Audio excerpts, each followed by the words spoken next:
deadly, poisonous snakes, handled with as much respect as a waiter ladling out spaghetti.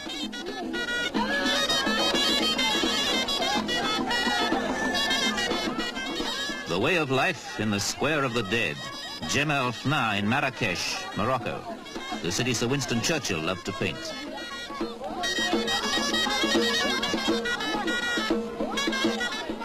The mystic business of mystifying snakes must be one of the strangest tourist attractions in the world. But there's no tongue-in-cheek about this ritual in a land where ritual and ceremony are part of everyone's living. Certainly the royal guard outside the king's palace in the capital city, Rabat. Ceremony, though always decorative, moves with the times, as does King Hassan himself, Morocco's constitutional monarch.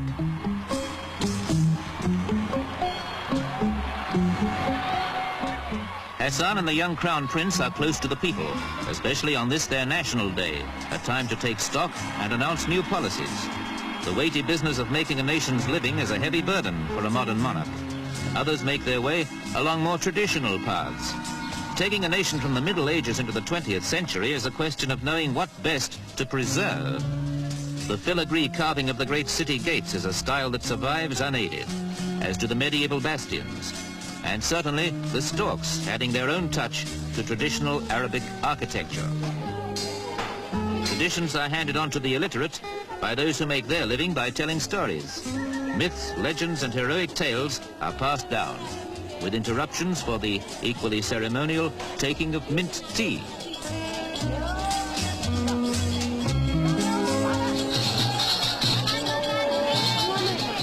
Gemma El Fna is a fairgrounds cum music hall, where the preservationists are more energetic. These tumblers start at 3 years old.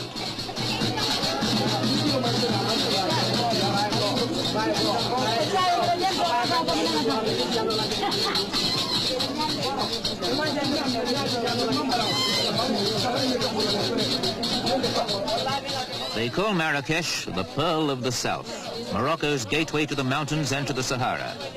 If you want to collect a caravan and trek across the desert, this is where you start, the Thursday morning camel market.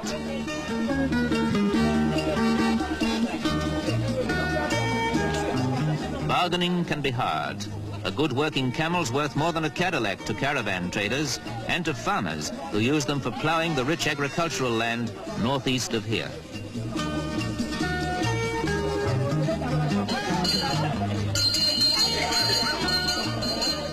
Most Muslims don't drink alcohol, but wherever men meet and get thirsty with all that money talk, the water sellers are there too, with their goatskin bags. Hard bargaining for camel connoisseurs is a backcloth for those making another kind of living. And of course it's a must on every tourist's itinerary.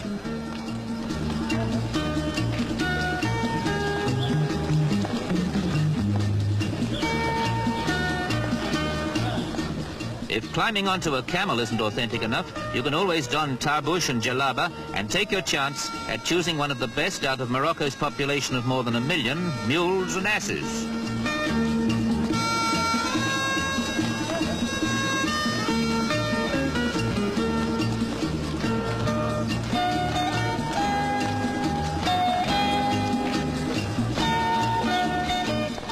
For those who can't afford a camel, a burro is the only means of transport, the all-purpose beast of burden that brings produce from the country to the bazaars of Marrakesh, Fez and the other imperial cities.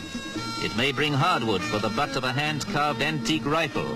Antique even though it's made right here on the spot. The craftsmanship, learned early, is as old as firearms. The inlaid brass has come from some other old gun, and there's nothing new about the sales technique, or the satisfaction of carrying home a genuine Moroccan tribesman's rifle.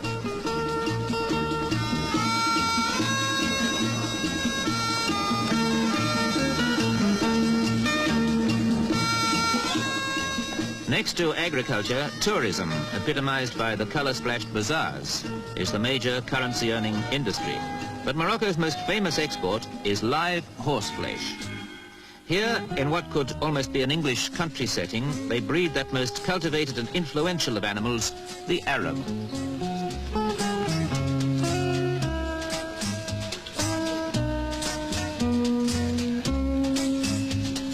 not far from the great walled city of Meknes is the Ara Marocan, the state's financed stud, a nationalized industry that best illustrates Morocco's desire to keep the best of the old and make it pay.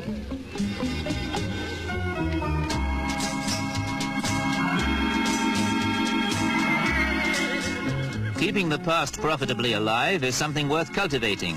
And if you have the skill to ride an Arab stallion, the courage to trust your handmade antique rifle, and nerve something like steel, you can join the Berber tribesmen in their unique way of celebrating anything from the king's accession, a well-made marriage match, or a fine wine grape harvest.